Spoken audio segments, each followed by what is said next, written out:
as a cover 6 coverage. Assuming based on the last 3 sections, the cover 6 is because there's 6 deep defenders on the field, right? Well, that's actually incorrect. As you can see right here, hey, welcome back to XP Camps. We educate the next generation of athletes about sports through gaming. If you've been following this channel for the past couple of months, you may have noticed that I've been taking lessons from our courses and posting them for free on YouTube so you can start understanding how our programs work.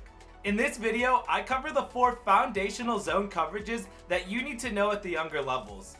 If you like this style of content, make sure you drop a like and a sub, as the support on this channel helps us out a ton in forwarding our mission to educate the next generation of athletes about sports through gaming.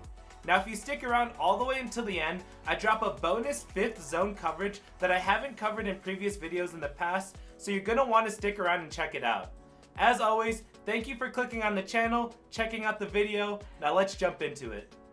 In this section, we're going to be doing a crash course on zone coverages. We're going to look at how they get their name and how they function.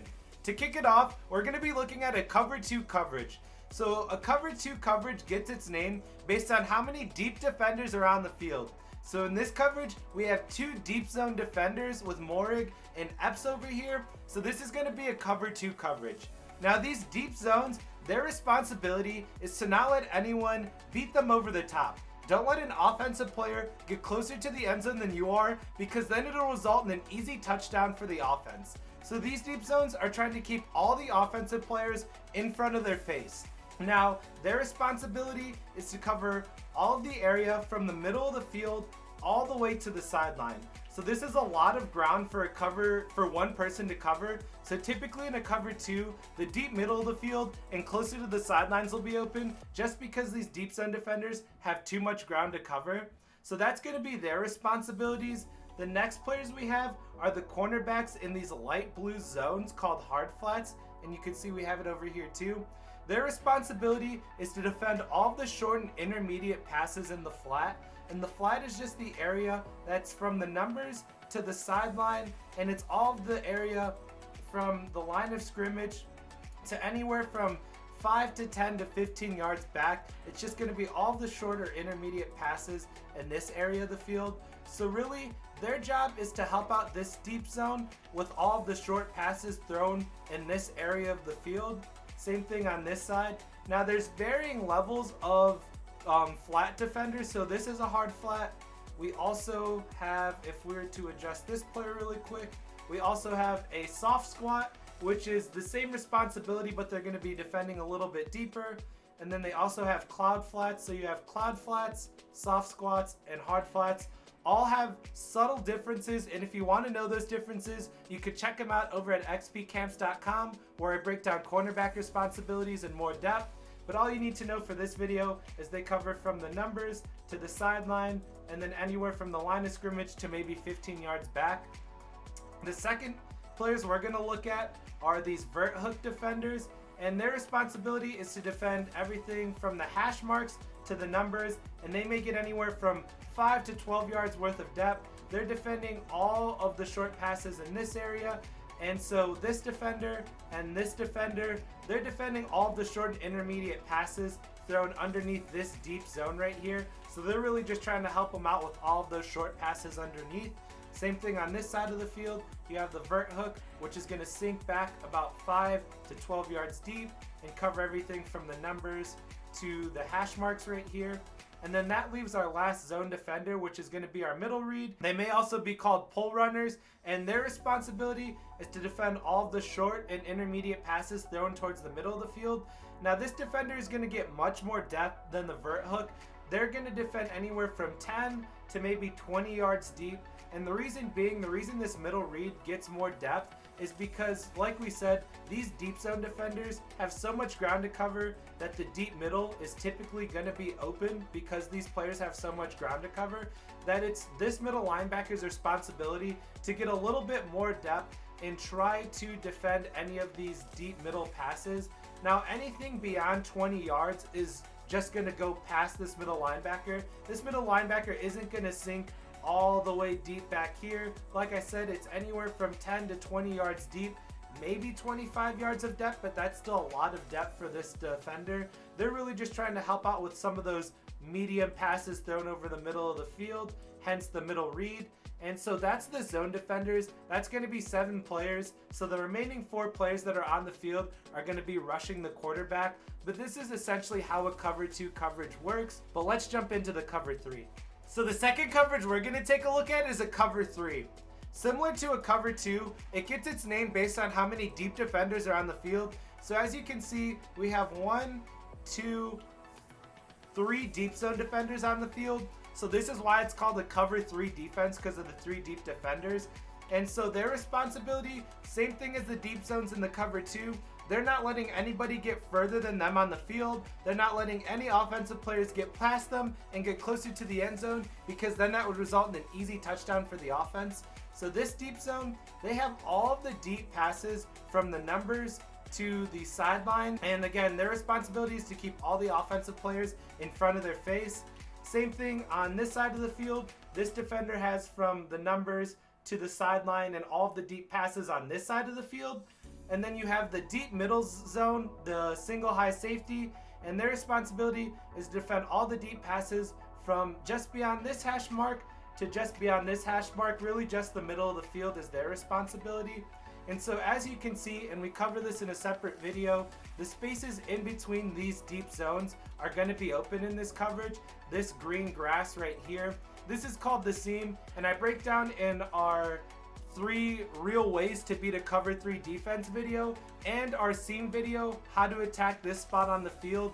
So check out those videos or xpcamps.com to understand how to attack a cover 3 defense, but that's going to typically be an open area on the field in this coverage. And then you have your 4 underneath defenders.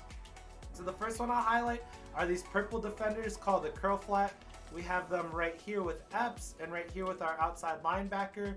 Now their responsibility is to defend all of the short and intermediate passes from the numbers all the way to the sideline. Now there's different ways that this zone is coached up. Sometimes this zone will sit right here and defend sort of that seam area that we were just talking about. Sometimes they may crash down and cover the flat, but really their responsibility is to help out their friend in the deep zone here. So this person has from the numbers to the sideline all the deep passes, and this player has from the numbers to the sideline all of the short passes on the field. And that's a really easy way to remember the curl flat responsibilities of these purple zones. And then the next 2 defenders we have are our middle defenders in the hook curls, and we have both of our middle linebackers in hook curls. Their responsibility is to help this deep zone that's defending over the top. This player has all of the deep passes from just beyond the hash mark to just beyond this hash mark, and then these 2 players share all of the short and intermediate passes over the middle of the field. So they'll defend from roughly the middle of the field to somewhere in this area just before the numbers, and same thing on this side of the field. So their responsibility, easy way to remember, is they're helping this deep zone by covering all of the short and intermediate passes thrown over the middle of the field. And then we have 4 players left who are going to be rushing the quarterback. So that's a simplified breakdown of a cover 3 coverage. Again, if you want a more in-depth breakdown, check out xpcamps.com, where we break down all of these zone coverages in more depth. The next coverage we're going to take a look at is a cover 4 coverage. Now, similar to the cover 2 and the cover 3, this coverage gets its name based on how many deep defenders are on the field. So as you can see, we have 4 deep zones on the field.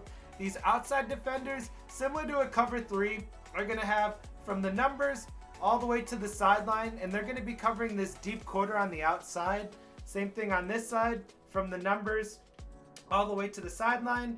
And then this deep defender is going to have from the numbers to the hash marks, or maybe a little bit beyond the hash marks. And then same thing on the other side, just beyond the hash marks all the way to the other number. This is going to be good to use when you're expecting the offense to attack you deep, because you have so many deep zones on the field and you only have 3 zones helping you underneath with all the short and intermediate routes on the field. So if we were to take a look at some of these other zones, we have a quarter flat, which plays a really similar responsibility to the curl flat. Their responsibility is to defend from the numbers all the way to the sideline. They may try to settle in here and help out in the seam. They may crash down to the flat depending on what their specific responsibility is given to them by their coaches. but their main responsibility is to help this deep zone defender with all of the short and intermediate passes thrown underneath their zone. Same thing on the opposite side of the field. Well, this defender we have in a curl flat, but same essential responsibilities from the numbers all the way to the sideline, and they're going to be helping out this deep zone with all of the short and intermediate passes thrown to their side of the field. And then we have this 3-rec hook, which is going to be defending from just beyond this hash mark to just beyond this hash mark. And they have the most responsibility. They're helping these two deep middle zones with all of the short and intermediate passes thrown towards the middle of the field. And so it's a little bit backwards from the cover 3 in the middle of the field, where in the cover 3 we had one deep defender and two defenders defending the short and intermediate routes. Well, it's just the opposite in the cover 4. We have two deep defenders with one 3-rec hook defending all of the short and intermediate routes on the field. So that's just a slight difference from the cover 3 to the cover 4, but it functions generally the same. And then we of course have our 4 down defenders who are going to be rushing the quarterback. But this isn't in essence what a cover 4 coverage would look like. We cover quarters and some more of the complex concepts over at xpcamps.com, so make sure you check out our ebook. But this is a general breakdown of a cover 4 coverage. Let's jump into the last coverage. The final coverage we're going to take a look at is a cover 6 coverage. Assuming based on the last 3 sections, the cover 6 is because there's 6 deep defenders on the field, right? Well, that's actually incorrect. As you can see right here, this is what a cover 6 coverage looks like, and it gets its name because if you cover half of your screen, you can see the right side of our screen is a cover 4 coverage and the left side of our screen is a cover 2 coverage. So the combination of cover 4 and cover 2 is what makes it a cover 6 coverage. Now, to the strong side of the formation, we're going to have cover 4, and we know it's the strong side of the formation because it's the side that has more receivers on it. So as you can see, the right side has the running back number 6, the tight end number 85, and then the receivers spread out wide number 14. And then on the left side of the formation, we only have 2 receivers, and that's why we only have a cover 2 on that side of the field.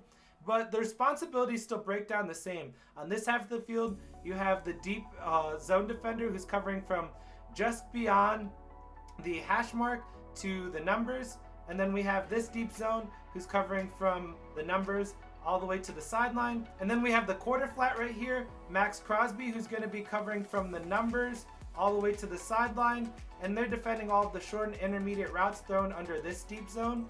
And then we have our 3-rec hook in the middle of the field, defending from just beyond this hash mark to just beyond this hash mark, covering all of the short and intermediate passes thrown over the middle of the field. And then similar on this side for the cover 2, we have our flat defender covering all of the short and intermediate passes from the numbers all the way to the sideline. We have our deep zone defender covering from the middle of the field all the way to the sideline. And then we have the vert hook who's going to be defending from this hash mark all the way to the numbers. And remember, these 2 defenders are helping this deep defender out. He has all of the deep passes. These 2 have all of the short passes to this side of the field. So this is what a cover 6 looks like. Again, it's a combination of a cover 4 and a cover 2. If we were to flip this, and now we have the cover 2 to the strong side of the formation and the cover 4 to the weak side of the formation. This is actually called the cover 8. So this is a bit of bonus content that we're going to be covering in our ebook later this year. But the cover 8 is just the reverse of the cover 6, where now the cover 4 is to the weak side of the formation and the cover 2 is the strong side of the formation. But this is a basic breakdown of the 4 main zone coverages you'll experience from the youth levels all the way up to the pros. This is a simplified breakdown, and if you want to learn more, make sure you check us out at xpcamps.com.